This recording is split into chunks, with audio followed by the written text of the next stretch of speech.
एक तो बीजेपी के लोगों का तकिया कलाम हो गया है कि मुसलमान इनमें बाबर का डीएनए है। बाबर को इब्राहिम लोदी को हराने के लिए राणा सांगा लाया था। तुम गद्दार राणा सांगा की औलाद हो, ये हिंदुस्तान में तय हो जाना चाहिए।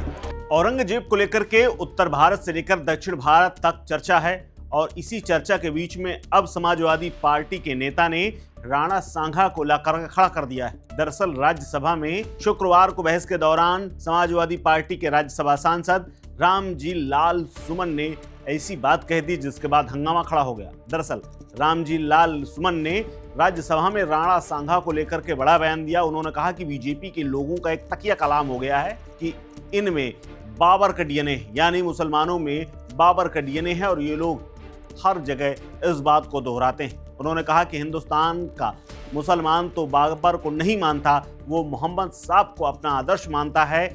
यहाँ का मुसलमान सूफी संतों की परंपरा को अपना आदर्श मानता है, लेकिन यहाँ पर आप लोग राणा सांगा जो कि बाबर को लेकर के आया था, आप उसको अपना मानते हैं और उस राणा सांगा को उन्होंने गद्दार कह दिया क्योंकि वो बाबर को लेकर के आए थे। और इसी बात के बाद तत्काल विवाद शुरू हो गया है और आज ये वीडियो और अब बीजेपी ने इस पर निशाना साधा है। पहले आप सुनिए रामजी लाल सुमन ने क्या कहा है। एक तो बीजेपी के लोगों का तकिया कलाम हो गया है सभापति महोदय कि मुसलमान इनमें बाबर का डीएनए है। उप सभापति महोदय मैं जानना चाहूंगा कि बाबर का डीएनए मुसलमान में है। हिंदुस्तान का मुसलमान तो बाबर को अपना आदर्श मानता नहीं है, वो तो मोहम्मद साहब को अपना आदर्श मानता है, सूफी संतों की परंपरा को अपना आदर्श मानता है। लेकिन सभापति महोदय मैं जानना चाहूंगा कि बाबर को लाया कौन?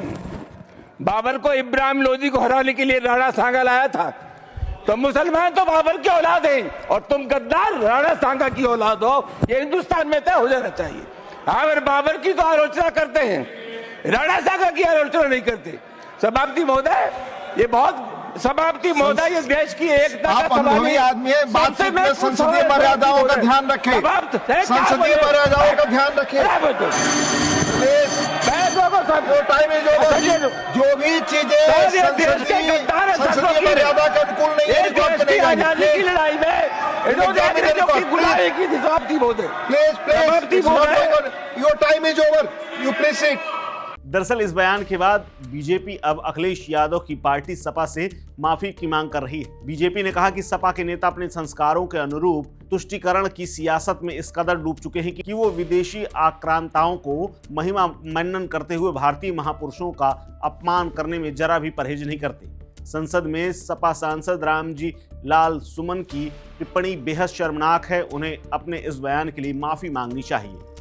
आपको बता दें कि यूपी की राजनीति में समाजवादी पार्टी के लिए रामजी लाल सुमन बेहद अहम हैं क्योंकि रामजी लाल सुमन दलित राजनीति के एक बड़े चेहरे के रूप में उन्हें यूपी में पहचाना जाता है। समाजवादी पार्टी के वरिष्ठ नेता के तौर पर रामजी लाल सुमन एक कद्दावर नेता हैं और साल 1999 से 2009 तक 2 बार फिरोजाबाद सीट से सांसद रहे। इसके अलावा अखिलेश यादव ने उन्हें पार्टी का राष्ट्रीय महासचिव भी नियुक्त किया था। उसके बाद साल 2024 में समाजवादी पार्टी ने उन्हें राज्यसभा भेजा था। अखिलेश यादव की पिछड़ा दलित अल्पसंख्यक यानी पीढ़ीय राजनीति का वो बड़ा चेहरा माने जाते हैं और अभी उनकी चर्चा बाबर और औरंगजेब को लेकर बढ़ रहे विवाद के बीच में राणा सांगा को गद्दार कहे जाने के बाद अब फिर से शुरू हो गई। इस खबर में फिलहाल इतना ही। अपडेट्स के लिए बने रहिए वन इंडिया हिंदी के साथ। नमस्कार।